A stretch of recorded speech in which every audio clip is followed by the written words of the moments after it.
Assalamualaikum warahmatullahi wabarakatuh. Perkenalkan, nama saya Muhammad Handar Rafli Rafsanjani dengan NIM 1520052. Video ini saya buat guna memenuhi tugas ulangan akhir semester mata kuliah ilmu tasawuf dengan tema edukasi tasawuf di era pandemi COVID-19. Langsung saja, pada masa sekarang ini umat manusia sedang dihadapkan pada musibah yang sangat berat dan luar biasa. Bukan hanya di Indonesia, tetapi hampir di seluruh belahan dunia. Musibah itu berupa wabah yang bernama COVID-19. Virus ini bermula dari kota Wuhan, Cina, dan sekarang telah melanda hampir seluruh belahan dunia.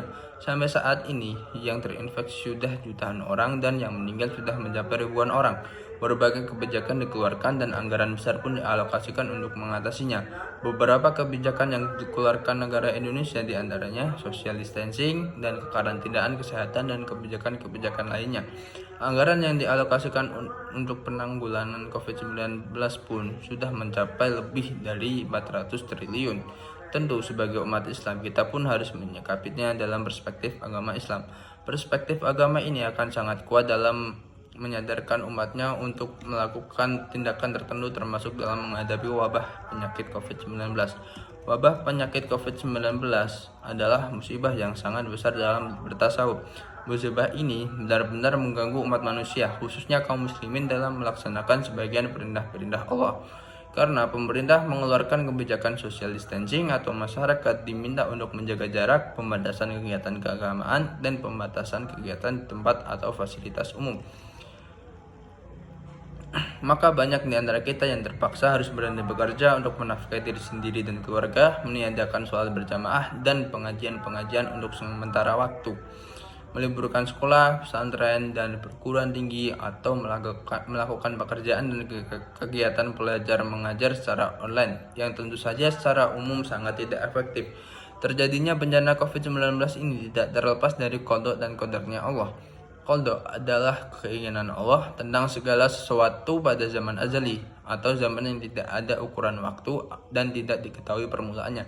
Sementara qadar adalah mewujudkannya Allah segala sesuatu dengan ukuran dan bentuk tertentu sesuai keinginannya. Secara etika atau berdasarkan ilmu akhlak atau ilmu tasawuf, dengan adanya wabah COVID-19 ini kita harus meminta pertolongan kepada Allah dengan sabar dan sholat. Yang pertama, meminta pertolongan dengan sabar. Sabar di sini adalah salah satu teknik dalam bertasawuf, bukan akhlak atau keadaan jiwa. Maka yang dimaksud sabar di sini adalah berusaha meneguhkan jiwa dalam menghadapi segala sesuatu yang memberatkannya dalam bertasawuf, termasuk wabah COVID-19. Berhenti bekerja dan kehilangan penghasilan itu berat. Hanya berdiam di rumah bagi sebagian orang tentu saja menjenuhkan. Belajar secara online bagi sebagian orang mungkin menyulitkan. Pembatasan kerja mungkin saja menghambat keperluan-keperluannya. Bahkan sebagian orang merasa khawatir terinfeksi COVID-19 dan yang sudah terinfeksi mungkin saja merasa takut dan sebagainya. Tetapi berdasarkan iman dan tauhid, khususnya iman terhadap qadar baik dan buruk dari Allah, kita harus berusaha meneguhkannya, yakni bersabar. Bersamaan dengan bersabar kita juga harus bersyukur, yakni berusaha berterima kasih kepada Allah atas segala nikmat yang telah diberikannya. Yakinkan bahwa hanya Allah yang memberikan nikmat kepada kita. Sekecil apapun nikmat itu, bukan orang lain dan bukan diri sendiri yang menentukannya. Sebab sabar dan syukur satu sama lain saling melengkapi. Seberat apapun kesengsaraan, kita harus tetap bersabar, dan sekecil apapun kenikmatan, kita harus tetap bersyukur. Kemudian untuk bersabar kita harus bertawakal, yaitu berusaha menyerahkan kesudahan segala urusan hanya kepada Allah.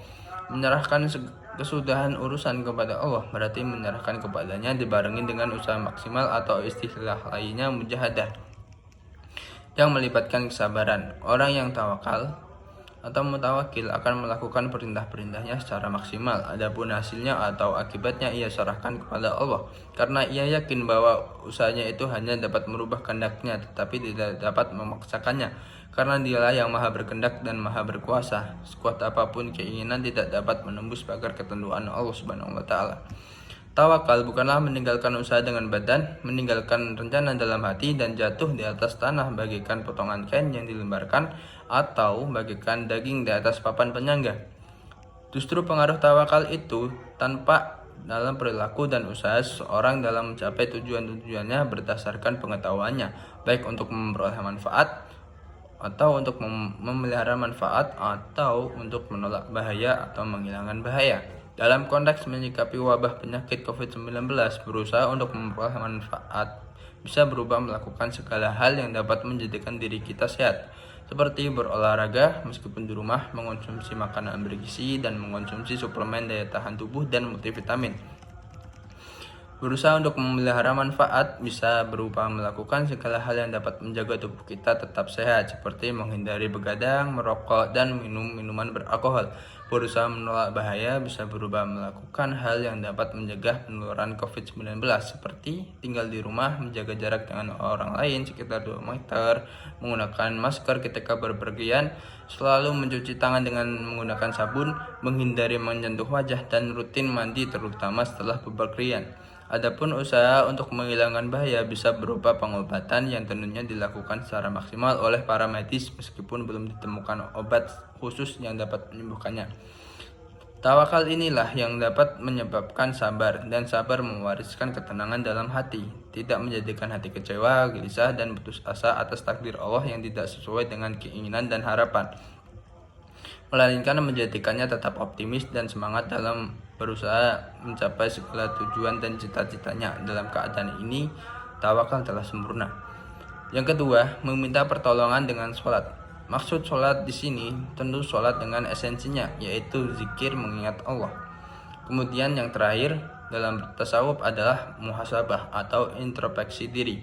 Apakah tahapan-tahapan tasawuf yang dilakukan sudah sesuai dengan tuntutan syariah dan akal, atau masih kurang sesuai atau bahkan tidak sesuai? Apakah akhlak dan perilaku yang dilakukan sudah sesuai dengan tuntutan syariah dan akal, atau masih kurang atau bahkan tidak sesuai? Hakikat muhasabah adalah menghitung masa lalu untuk masa depan yang lebih baik.